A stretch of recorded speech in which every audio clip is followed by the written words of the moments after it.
Salut les Fordistes, aujourd'hui on vous présente une vidéo sur un Ford F-150 qui a eu un problème électrique suite à une infiltration. A tout de suite.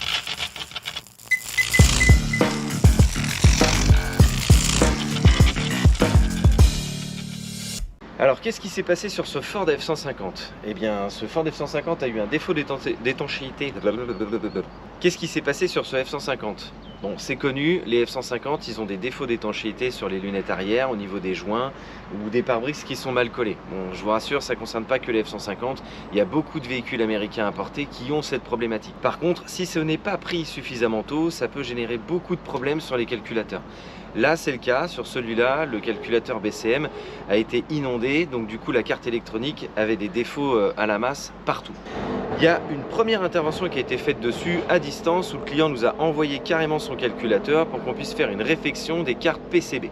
Donc les cartes électroniques du BCM ont été totalement restaurées et quand ça a été réinstallé dans le véhicule, il y avait de nouveau des problématiques de code défaut, de défaut à la masse, de cartes qui ne fonctionnent pas et ainsi de suite. Du coup, le client a décidé de nous livrer directement son véhicule ici de manière à ce qu'on puisse vérifier pourquoi le véhicule présente des défauts à la masse. On a reçu le véhicule, on a démonté et là on a trouvé énormément de boîtiers et de câblages additionnels qui n'ont rien à voir avec le faisceau d'origine du véhicule. Sur ce F-150, le calculateur BCM est du côté passager.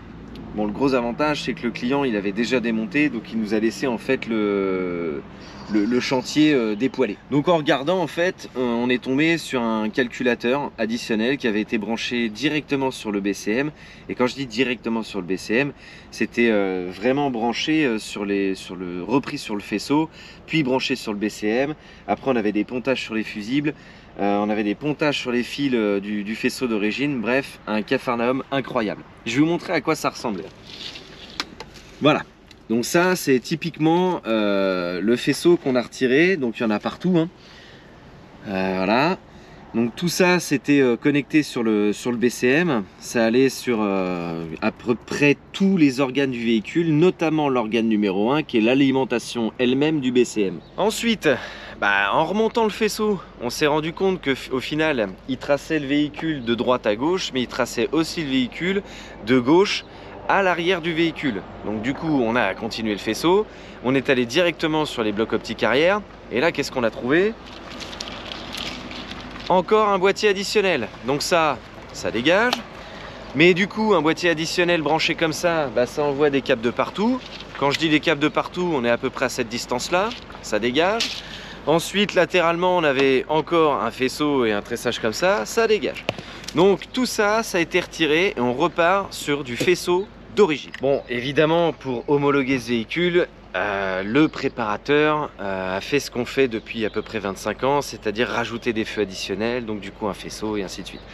Bon, du coup, sans surprise, sur celui-là, on avait un anti-brouillard, je dirais adaptatif, additionnel, tout ce que vous voulez pour passer l'homologation, ça dégage. Et on avait également du coup un feu de recul puisqu'il a chanté à l'intérieur des feux. Donc du coup il n'y a plus de feu de recul, donc du coup il faut en rajouter un. Bref, du pontage électrique inutile qui crée des codes défauts de partout, ça dégage. On vient de finir la remise en conformité du F-150. Quand je parle de remise en conformité, c'est qu'on a démonté tout le faisceau, on a retiré tout ce qui était pas d'origine, on a retracé le faisceau, on a refait des fils de manière à ce que le faisceau reparte d'origine et alimente les calculateurs comme il doit le faire. Malheureusement sur ce véhicule, on a encore des défauts. Alors au lieu d'avoir 2 pages de défauts, on n'en a plus que 4, donc c'est déjà pas mal. Mais là, il va falloir continuer les investigations directement sur le BCM parce qu'il y a encore des défauts électriques. Vu que l'homologateur a décidé de mettre des boîtiers additionnels, de faire des pontages électriques, vous allez voir le résultat à l'arrière. Une fois que c'est remis en conformité, à l'arrière, ça marche plus du tout comme ça devrait fonctionner. Direction l'arrière du F-150. Voilà comment le F-150 se comporte quand on freine. Là, c'est les clignotants. Et là maintenant c'est la marche arrière. Donc là très clairement vous avez pu voir que en fait la marche arrière du coup elle affiche pas du tout un feu blanc, c'est mis sur les feux stop. Les clignotants qui sont en bas devraient pas être de cette couleur là, et ça va pas. Donc l'homologateur a dû faire du pontage électrique directement à l'intérieur. Je vais vous montrer comment ça a été fait.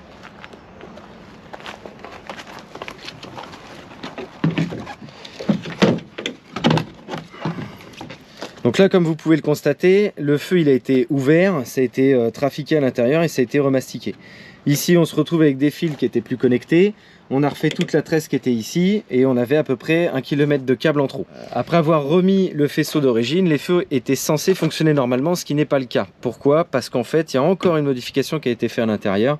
Et là, malheureusement, moi, je ne vais pas m'amuser à réouvrir pour pouvoir remettre en conformité ce feu-là. Donc, je vais le laisser comme ça. Le client, malheureusement, devra changer ses feux. Vraiment, qu'est-ce qui s'est passé dans ce F-150? Pourquoi tout ce qui avait été fait par le précédent homologateur, ça s'est mis à planter? Très simple. Vu que la panne est issue d'une infiltration d'eau, ça a inondé le BCM.